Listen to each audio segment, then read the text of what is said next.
Could it be? But me, your man, Louie T. Welcome to the command post. You know what it is. Post up. Take command. I, of course, am your commander-in-chief, Louie T. Thank you for joining me. So I've been doing a coaching series here on Sundays the last few weeks. Started with Cliff Kingsbury and how his pace and space offense was a great fit for Jaden Daniels and how that's been this perfect marriage thus far. Last week, I asked you simply put, are you with it in 2025, as in Coach Joe Witt Jr., and can he, with more talent this year, bounce back and show? And I actually thought he did a really admirable job given the circumstances of what he was, given to work with last season. I actually thought he did a really solid job. Love his accountability. Love what he was able to squeeze out of a very dry rag last season. And I think he's going to have an opportunity to really establish himself as a legitimate NFL defensive coordinator this year. And now the guy that's kind of running the show and kind of putting all the pieces in place, and Dan Quinn, what a godsend he has been for us as a fan base. I've talked about this on other shows about how wrong a lot of us were. I wasn't necessarily against Dan Quinn being the head coach here. This wasn't like once upon a time when Jim Fossil was getting the job and I was like, no, I don't want him to be the coach here. And I was, railing against it. It was more of, I was so dead set on an offensive coach, because you were getting a young quarterback in the draft. And so you wanted to marry a young quarterback with the offensive mind, so you didn't have to worry about a revolving door at offensive coordinator should that quarterback be successful. Look at what we have, right? And then two, I was, like most of you, I was hell-bent on Ben Johnson, right? And we were so fortunate that situation didn't work out. And I don't know, even if he wanted the job, he wouldn't have gotten it. I really think DQ was the man all along, because Adam Peters was the first-time GM, and I don't think they wanted to put a first-time GM with a first-time head coach. I think they wanted someone to balance that out, someone with experience already, someone that knew what they were looking for, to marry with this first-time general manager. And I don't think they could have picked a better guy for the job than Dan Quinn. And, the last episode, this most recent episode of the Commander's Log, where, we got to hear a good portion of his speech to the graduating class at Salisbury University, his alma mater.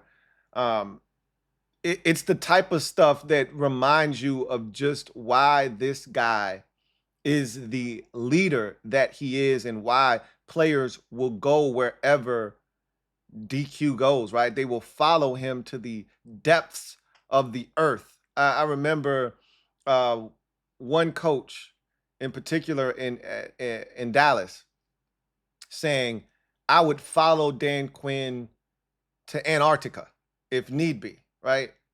So you see why players want to play for him, coaches want to coach for him. And I see so many similarities between he and Andy Reid. And I really truly believe that he is in line to be the next Andy Reid. And I'm going to give you reasons as to why I think that is going to come to fruition. Andy Reid has won 3 Super Bowl titles in the last 5 years, right? I think in a 5-year span, they won in 19, 22, and 23. So yeah, 3 Super Bowls in 5 years. And went to another one last year and just fell short. So Andy Reid has been to, 6 Super Bowls or 5? 2019, 2020, lost that one. 22, 23, 24. So 5 Super Bowls. Won 3 of them.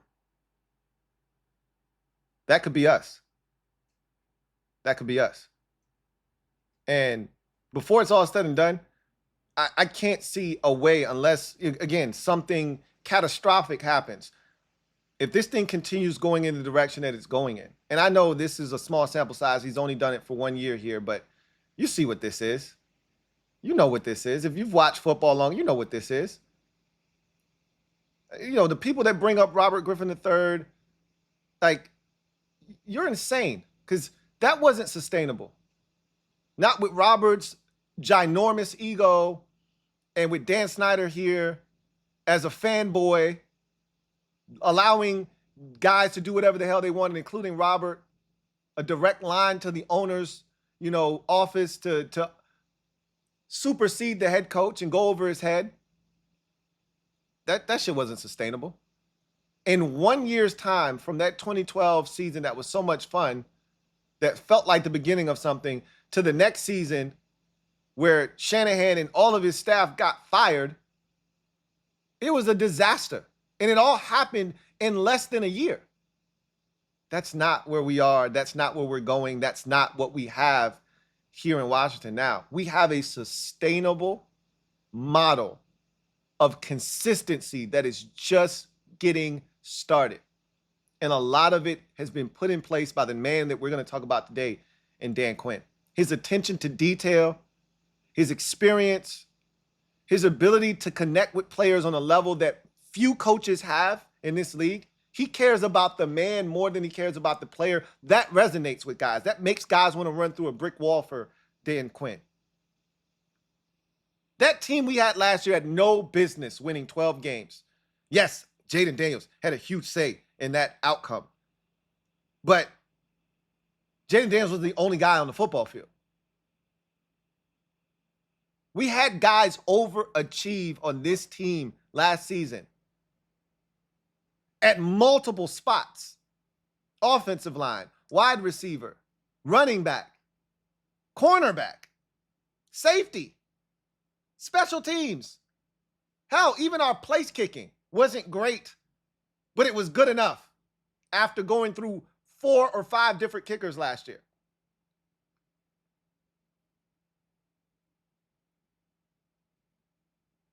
D-line, obviously, tons of overachieving there. A lot of it is due to Dan Quinn, his attention to detail, putting guys in positions to succeed, but more importantly, getting to know the man and what's behind, as he likes to say, that chest plate, that rib cage. He said in his speech that the best teams that he were on, that he was a part of, were always the teams that were the closest knit, that were the tightest in the locker room. We saw that. I've never seen a team tighter than the one we saw last year, ever in my life. I've been watching football over 30 years. Never seen it. Not a fan of, not a team that I root for. I've never seen it. And that's why they went 12-5 and made it to the NFC Championship game for the first time since 1991.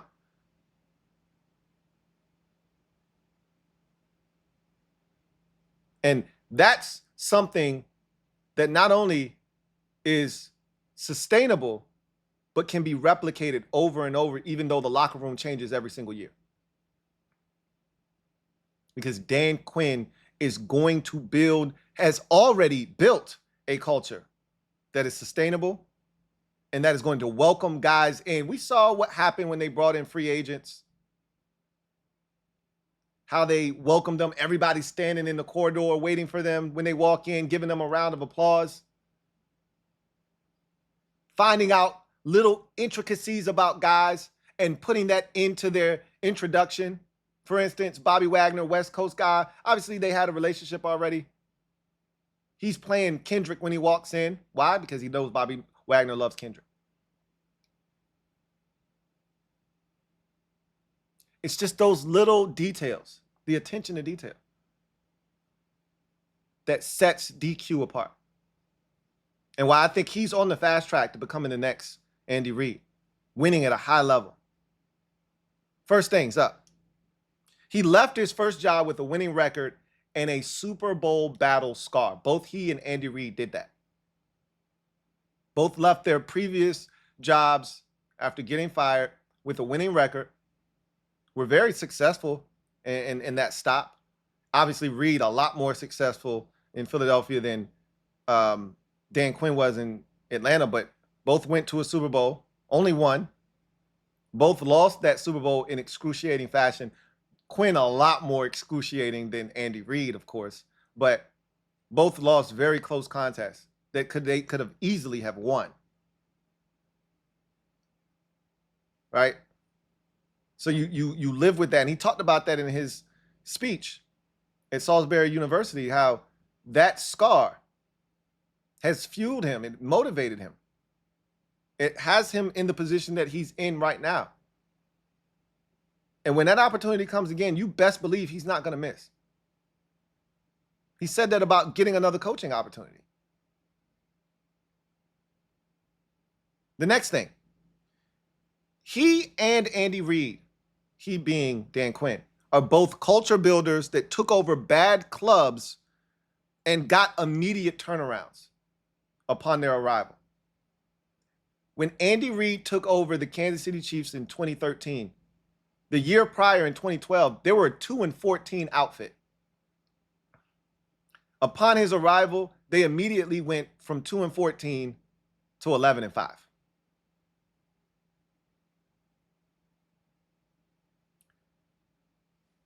DQ gets here. We were 4-13 in 2023.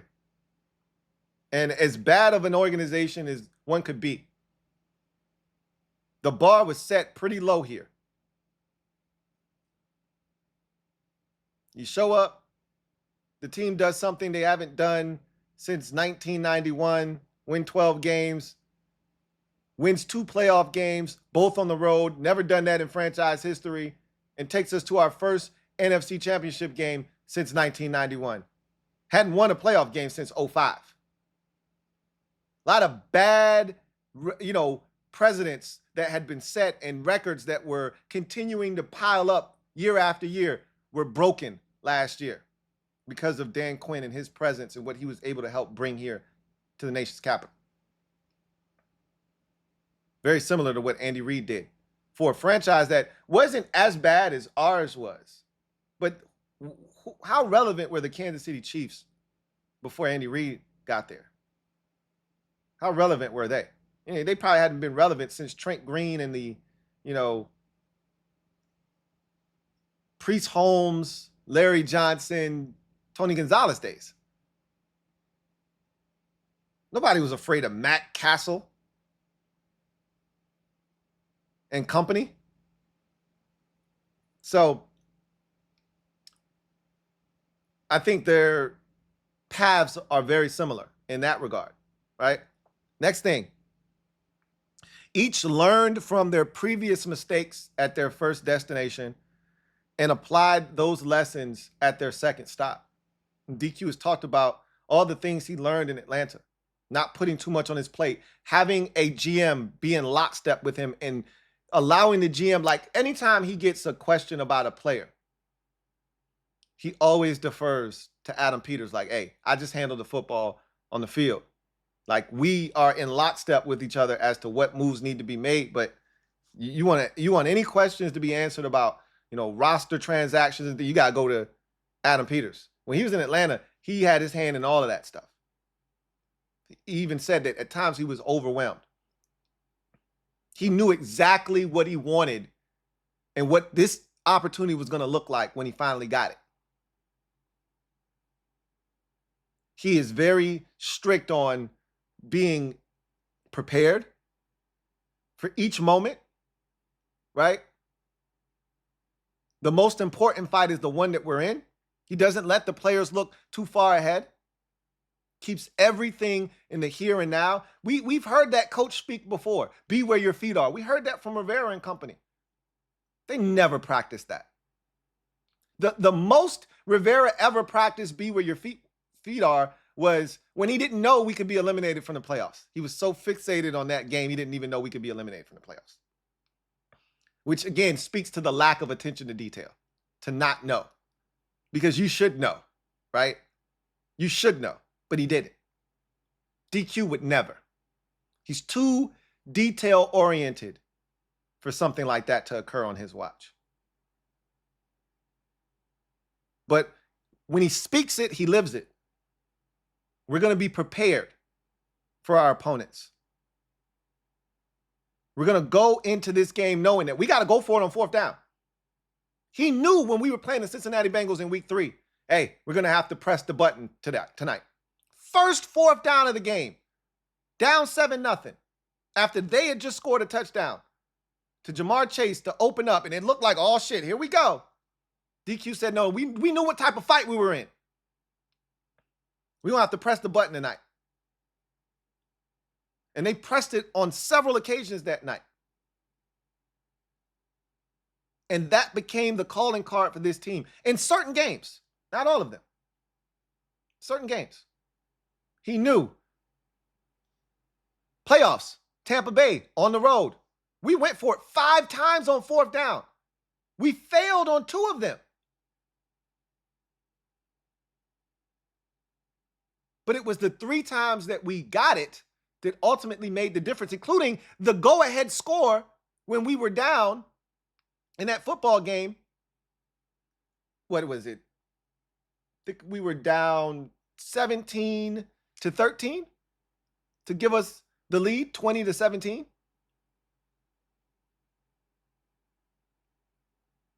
Same thing against Detroit. Got to be aggressive. Got to roll the dice. We know they can score points. That's attention to detail. Knowing your opponent. Knowing what it's going to take. And being prepared and having your team be prepared for that moment. They practice situational football. The Hail Mary. They practice that. Believe it or not. They practice that. Even down to the detail of the Bears were dum-dums, played off, and gave us an additional 12 yards. Tony Romo saying, hey, they're playing off. Here's an opportunity. Get you a quick 12-yard out, get out of bounds, and that'll give you the opportunity to get the ball to the end zone. They practice that. Our red zone efficiency was immaculate last season. Once we got down there, sans for the Giants game, we were getting in the end zone, more likely than not. We had the best 2-point defense in the NFL last season.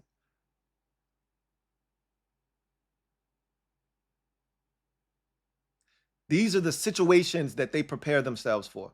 You want to know why we were so good in late game situations? They call it winning time. They prepared for winning time. Didn't look great on the defensive side. That was probably due to a lack of talent, though. But on the offensive side, where the talent wasn't that great either. But we had 5. And that makes a huge difference. They were prepared. You don't win 9 out of 12 one-score contests without being prepared for winning time moments. Well, we were. And that's a testament to DQ. Making sure that every single room, from the quarterback's room, to the running back's room, to the receiver's room, to the offensive line room, they're prepared.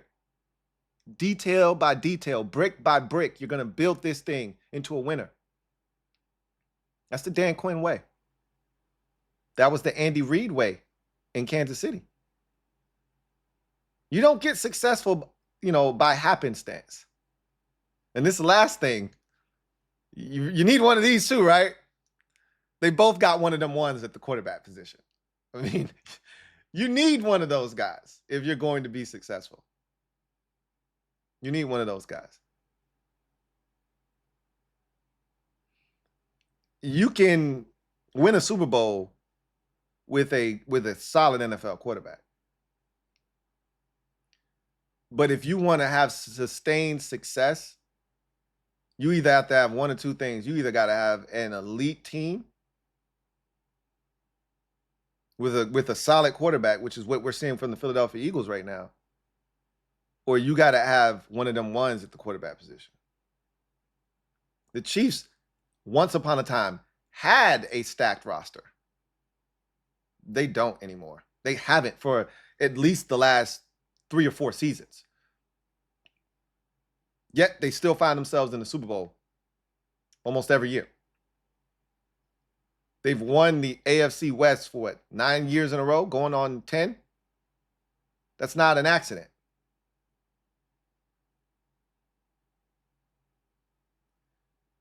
When you look at what a quarterback the caliber of a Jaden Daniels can do for an organization, or Patrick Mahomes in the case of an Andy Reid, it changes the game for you exponentially.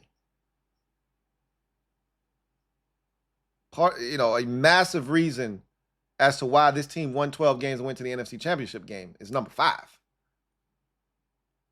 And in Andy Reid's first season coaching Mahomes as a starter, they went all the way to the AFC Championship game and lost to the eventual Super Bowl champion, Tom Brady. So I'm just telling you, the trajectory is there. The very next year after that loss and defeat in the AFC Championship game, they went back and won the whole thing. Why can't that be us? And again, they were ahead of us in terms of where their roster was, where they were in their program. I get all of that. And I'm not telling you that should be the expectation to win the Super Bowl, but I'm telling you, in my mind, I'm like, we winning the Super Bowl this year. This isn't like Buffalo or Baltimore Super Bowl or bust. We're not there. We're not even remotely close to being at that place. But with what we saw from our quarterback last year, with all the staff being back, and with DQ's leadership and his qualities that he brings to the table of having this team be prepared every single week for whatever challenges they may face, we're never surprised.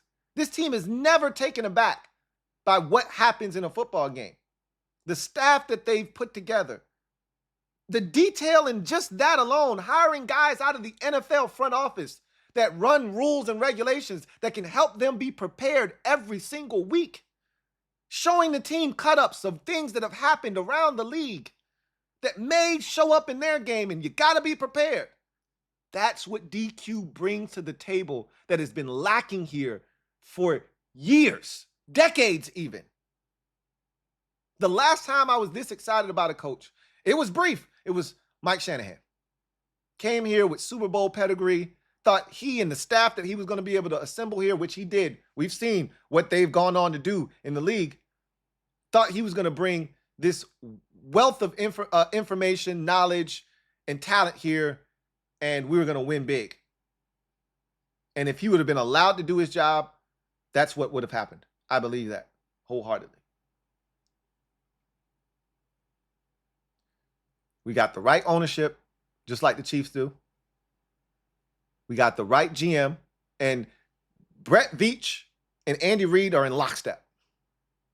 Those two are in lockstep.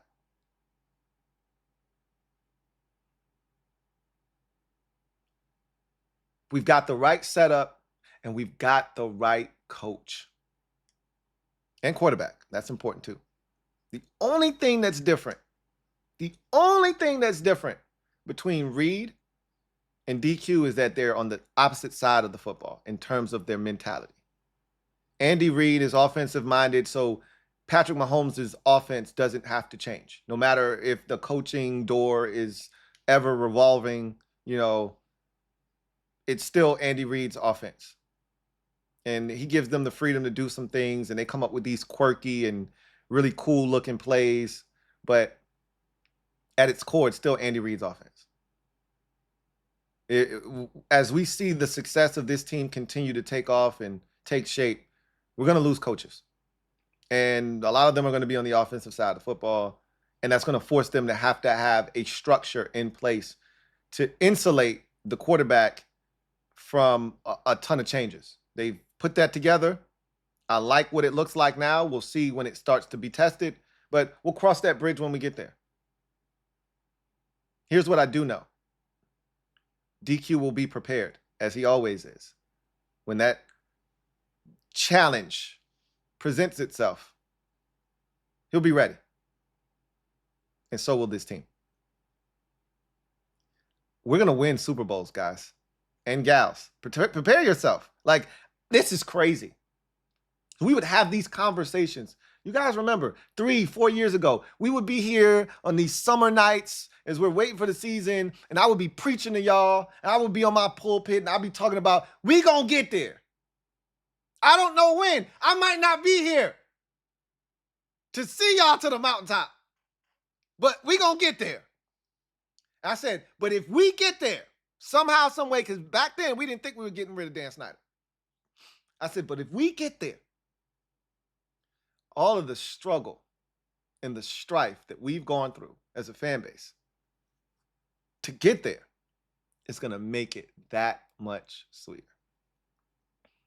And now with Dan Snyder out of there and this PTSD that we still have fading ever so rapidly, and with Josh Harris and company, Adam Peters, and this head coach, Dan Quinn, the future has never been brighter. Hasn't been this bright since Gibbs 1.0 with Bobby Beathard and company. And even they didn't have what we have at quarterback. Theismann was the closest thing they had. I take that back because Theismann was a bad, bad boy back in the day. I don't want to discount what Joe T was before his injury. That's a league MVP. Put some respect on his name. But Gibbs had to win 3 different Super Bowls with 3 different quarterbacks. We trying to do all our damage with one man at the helm.